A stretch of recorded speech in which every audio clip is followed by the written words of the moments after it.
যত মুসলিম মুসলিমাত মুমিন মুমিনাত ঘুমিয়ে গেছে আল্লাহ তাদের আরওয়ার পরে হাদিয়া বকশিশ করে দাও। আমি যে দোয়াটা করব এটা আল্লাহর কাছে দরখাস্ত, একটি স্লোগান, সেটা হলো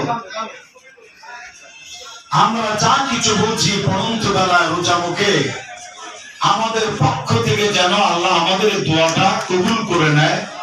এই জন্য আল্লাহুম্মা আমিন বলে আল্লাহর রাজামন্দি হাসিল করা, আল্লাহর মনোযোগ দৃষ্টি আকর্ষণ করার জন্য আরবিতে আমিন বলা হয়, আল্লাহুম্মা আমিন বলা হয়।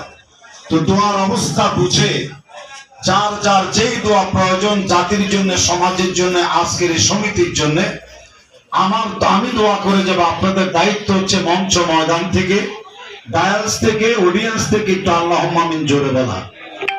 আল্লাহ আমাদের অতীত জীবনের সব গুনাহ তুমি মাফ করে দাও, মাশাআল্লাহ।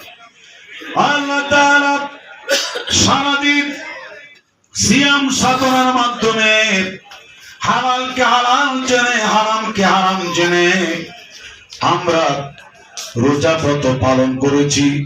এই রোজার দিনে যদি কোনো গুনাহ হয়ে যায়, গুনাহ থেকে আল্লাহ আমাদেরকে মাফ করে আমাদের অতীতের সারা জীবনের রোজাগুলি কবুল করে নাও।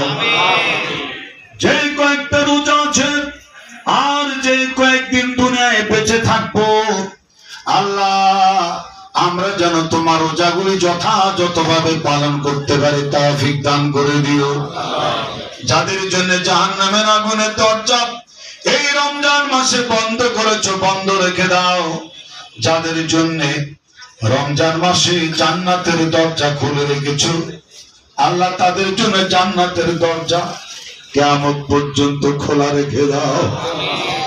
ওগো আমার আল্লাহ তাআলা, আমরা যা হাত তুলেছি এই সময় অন্য কোন 11টি মাসে আমাদের পেটে কোনো না কোনো খাবার থাকতো, কিন্তু এই মুহূর্তে আমাদের পেটের মধ্যে কোনো খাবার নাই।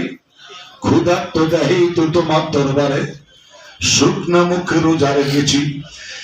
একজন মা বাপ সন্তানের ক্ষুধার্ত শুকনো মুখ সহ্য করতে পারে না, পাগলের মতো ছুটে বেড়ায় কিছু কেনাকাটা করে সন্তানের মুখে খাবার তুলে দেওয়ার জন্য। রোজাদার হিসাবে আমার ভাই বোন আমরা যারা এসেছি, আমরা শুকনা মুখে ক্ষুধার্ত জঠর জ্বালা অস্থির রেখে ইফতারির সামনে রেখে দোয়া করতেছি, আল্লাহ গো মেহেরবানি করে এই দুনিয়ার সাধারণ ইফতারি দিয়ে আমাদের মন ভরবে না।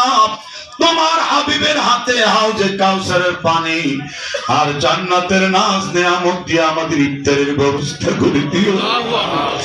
ওগো আমার আল্লাহ তাআলা, কুষ্টিয়া জেলা সমিতিকে কবুল করে নাও। প্রয়াত যত সদস্য দুনিয়া থেকে চলে গেছে, আল্লাহ তাদের জন্য দোয়া করি। আল্লাহ আজকের ইফতারের প্রোগ্রামে আমাদের মুখে যারা খাবার তুলে দিচ্ছেন, টাকা পয়সা ব্যয় করে আমাদের অতীত জীবন থেকে চলে যাওয়া পিতৃকুল, মাতৃকুল, শ্বশুর শাশুড়িকুল, আল্লাহ দয়া করে মেহেরবানি করে এই কুষ্টিয়া জেলা সমিতির সাবেক সদস্য যারা ছিলেন ইন্তেকাল করে না